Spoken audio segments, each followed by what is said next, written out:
Hi, welcome back to Gold Derby. I'm Christopher Rosen. I'm so happy to be joined by Mike Faist, the Tony Award nominee who plays Riff in Steven Spielberg's new version of West Side Story. Congratulations on the film, Mike, and the performance. It's so great. I wanted to start actually though. What was your first experience with West Side Story, either on stage or your memories of watching the film or anything like that? Sure.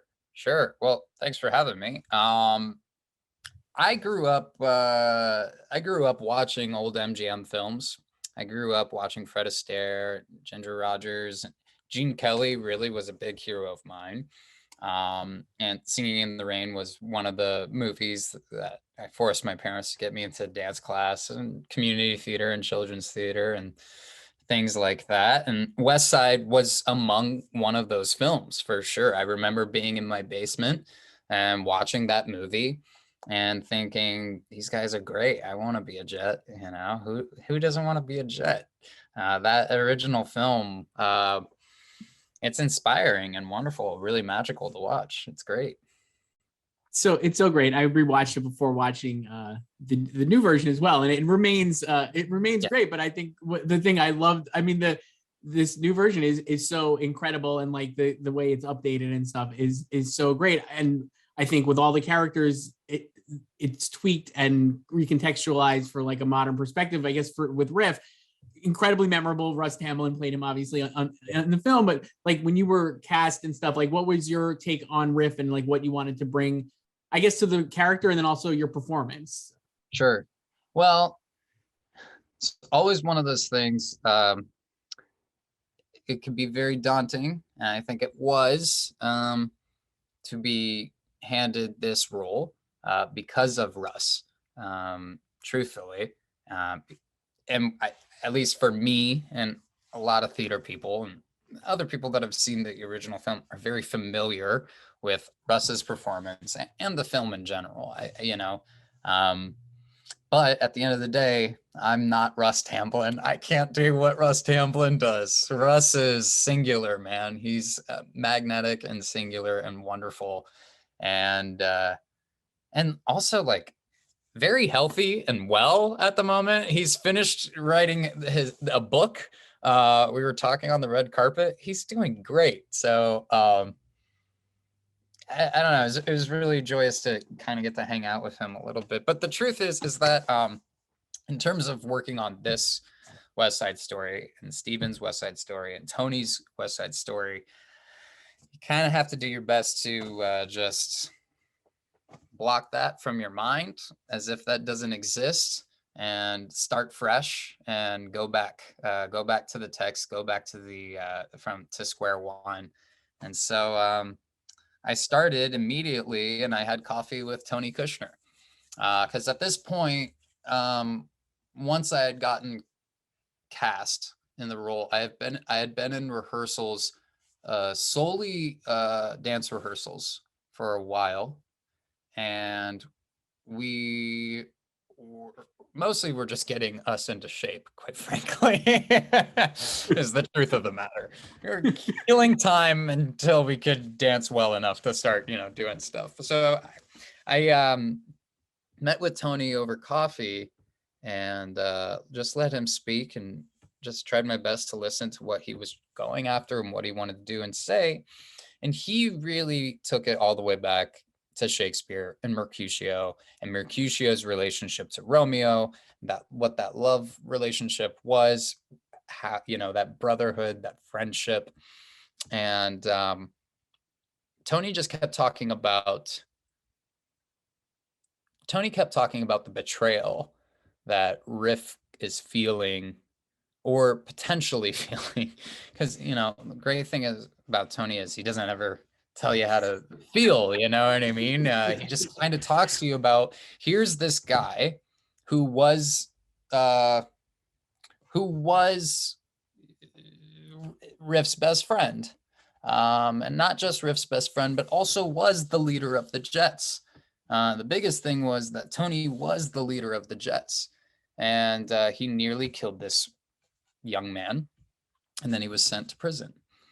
And so when the patriarch is gone, and the family, second in command has to come in. and that's Riff. And Riff, he doesn't like that. He doesn't like being that. He doesn't like taking on that role. He doesn't like that responsibility. And the truth is that he always wanted Tony to have that, because that's what Tony was for him. There was this figure role that Tony held for Riff. So when the opportunity comes for Tony to come back to this tribe, to this family, Riff sees that as he's back.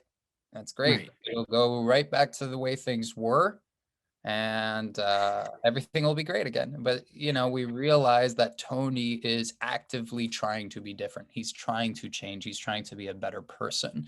And so I keep using the analogy. It's like coming home to Thanksgiving. You know, the people in your life, they want you to be that role for themselves. Mhm. And it's not that they don't love you. They love you so much that they want you to stay that role for themselves. And but it is at the end of the day a selfish love, and a love that you know, it will meet with friction and a wall there. And it's, you know, Riff, the whole plot was Riff's inability to accept and see Tony's transformation, Right. and wanting to transform Right. until the very end. Right. That's the tragedy of it all. Right. Well, yeah, I mean, you mentioned like the betrayal that I think Riff feels with Tony. I think the other thing that I love about this version actually is the way the whole like Tony's script is incredible, and I think the way he fleshes out a lot of the relationships and just the themes of the film are. When like the original is original, and like this is a different thing, so it's like I'm not trying to like necessarily be like one's better than the other, but I really appreciate a lot of that stuff that Tony brings to the script. And I guess like the other thing I found like really like nuanced is the way that obviously like Riff and the Jets feel so betrayed just by like general society. So while they are like expressing incredibly like harmful views and very tribalist and, you know, like, you know, all these different things, you kind of like the movie has some form of empathy for them. And I think that really comes through in your performance. It's the inability to accept change overall. Right. Their entire, what's great about this film is we pick up in this moment of Riff's time and the Jets where they don't realize that they've already lost. Right. Like everything is gone. Their homes are already gone. There's nothing left. There's nothing left. And they don't realize that change is already in motion, and they cannot do anything about that. And that is something that is universal amongst all of us. You know, the only thing that is consistent is change itself, right? Right. And so the inability to accept it, the inability to recognize it, or if they're recognizing it, but only to a certain extent. There's a lack of seeing the wholeness of it. Right.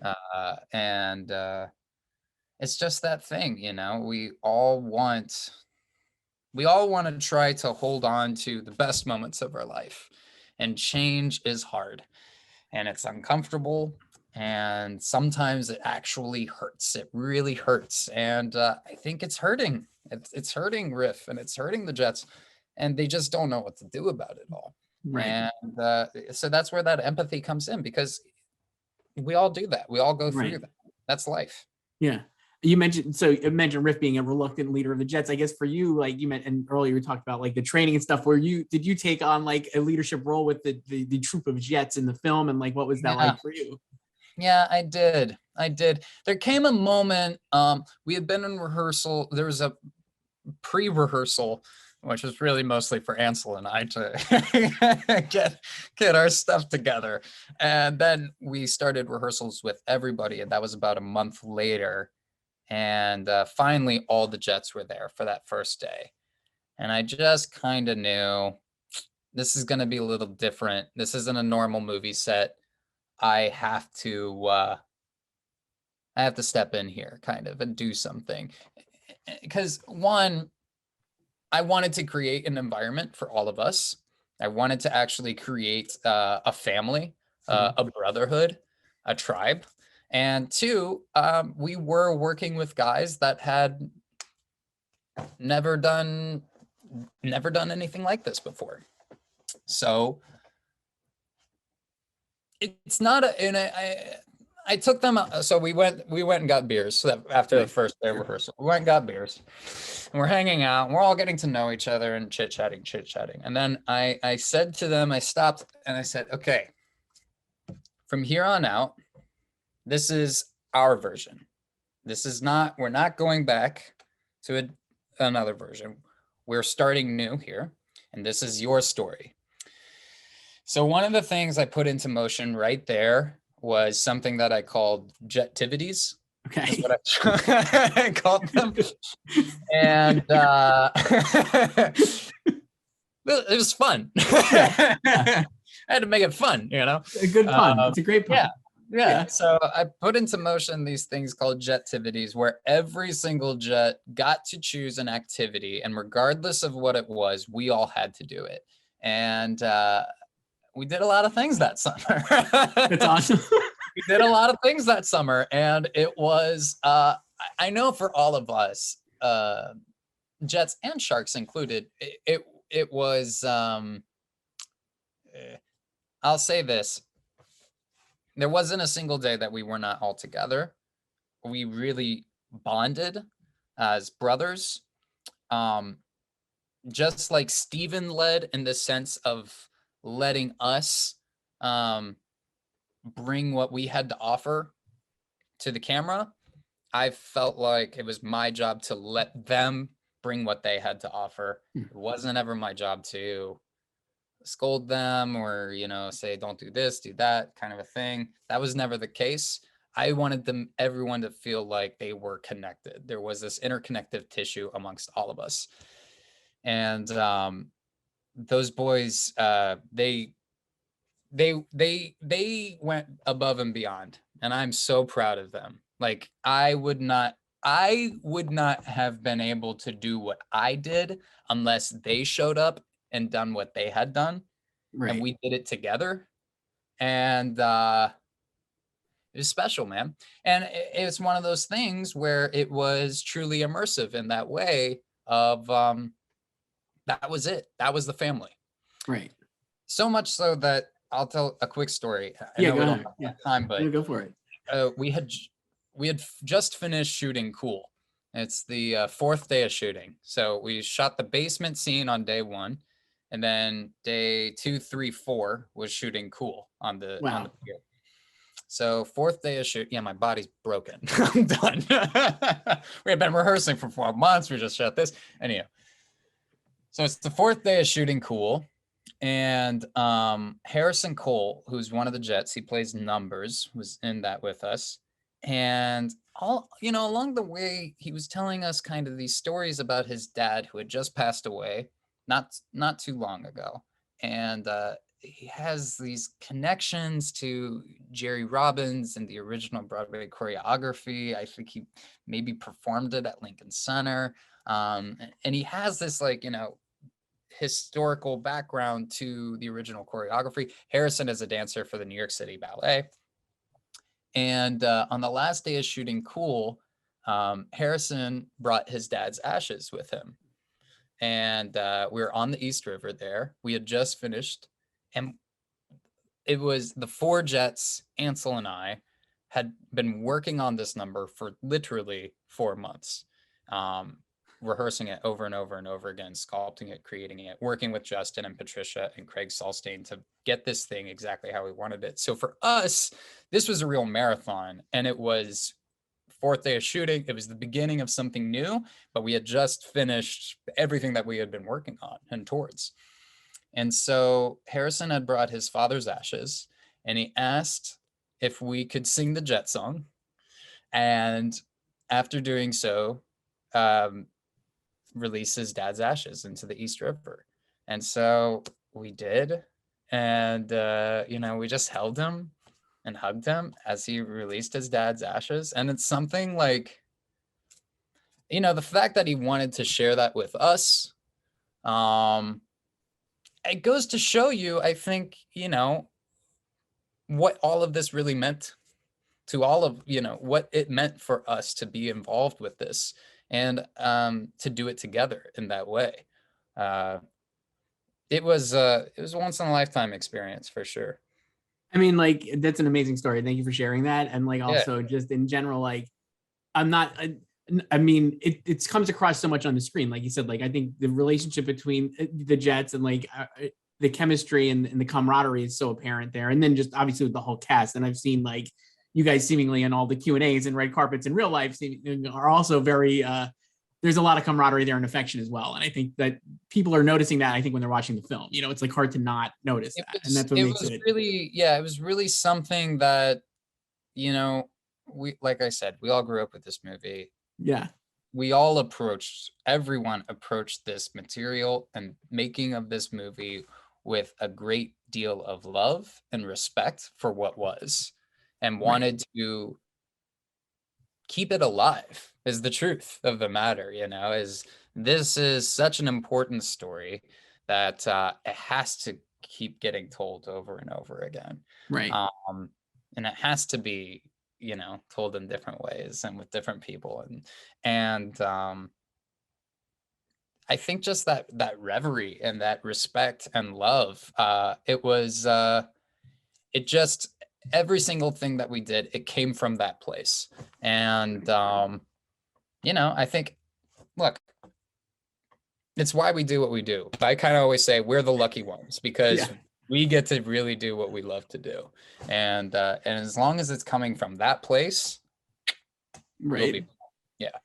You mentioned like you mentioned cool, and like obviously you're singing and like the whole performance is incredible. Your dancing is so great in this as well. I wanted to ask you actually one scene though where I don't even think you sing in it, but when Riff gets the gun, that's obviously like a new a different scene, and it kind of goes to a lot of what you're saying too about the themes of like, you know, I just love that scene so much. And I think your performance in there is great. And for those who are watching this who haven't watched it, like Riff gets a gun from a local bartender, I guess, and they know his father and stuff, and it does have so much of the themes of the film. And I think you're great in that scene. I'd just love to hear you talk about it, like what you guys talked about that scene, I guess, when you were shooting it.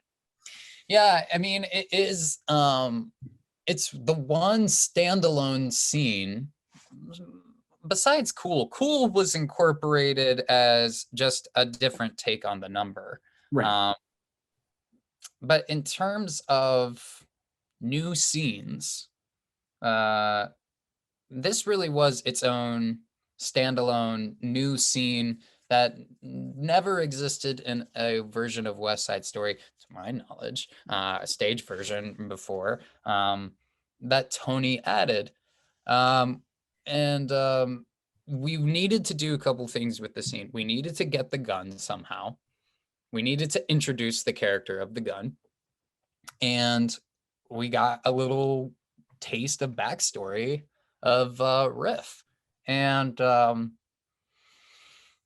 I was reading the scene over and over again, and I think I was having troubles with the scene. I was having some troubles with the scene, and I wasn't quite sure what else to do with it other than like just getting the gun. Like, you know, I'm like trying to figure out how does this further that plot along. And so I showed up on the day. I had this idea. I went over to Steven and Tony. I said, I think I have this idea. Just go with me on it. If you hate it, tell me. Well, let's try it.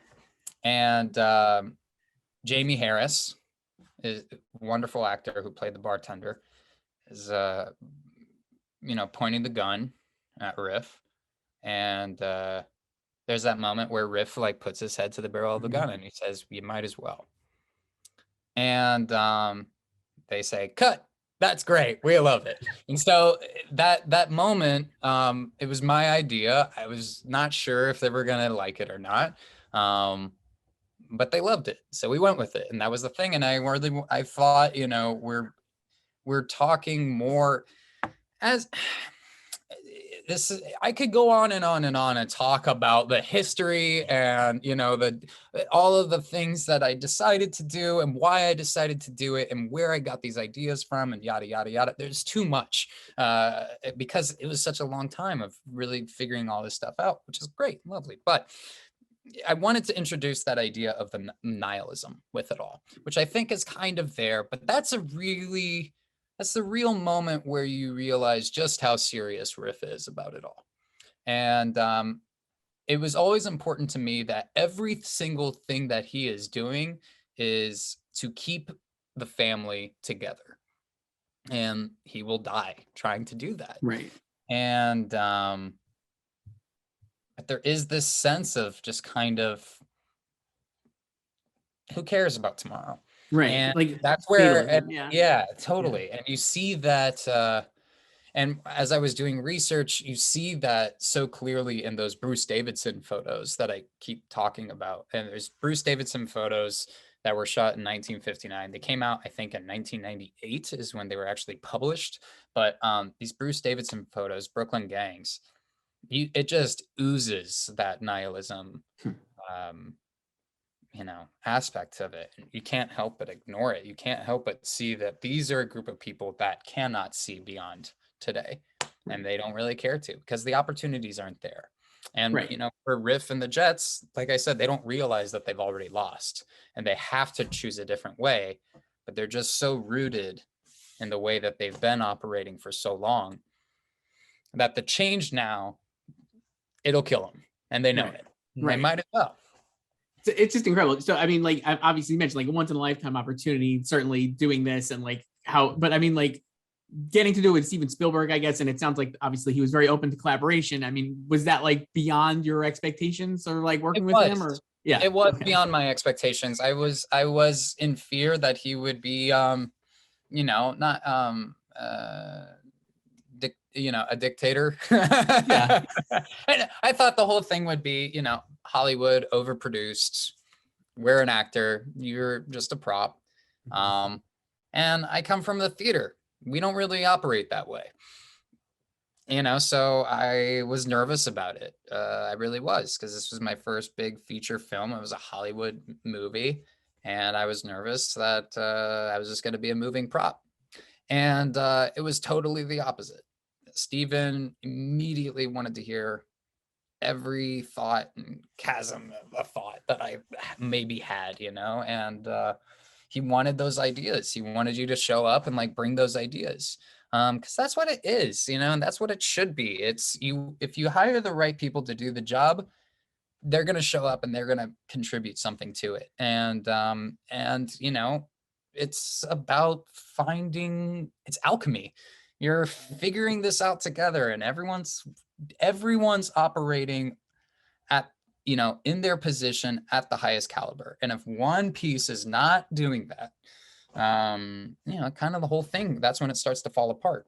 Right. And so, you know, Steven is a master conductor director in the sense of every single person that he has hired, he trusts them to do their job, and he allows them to do it. It's really simple.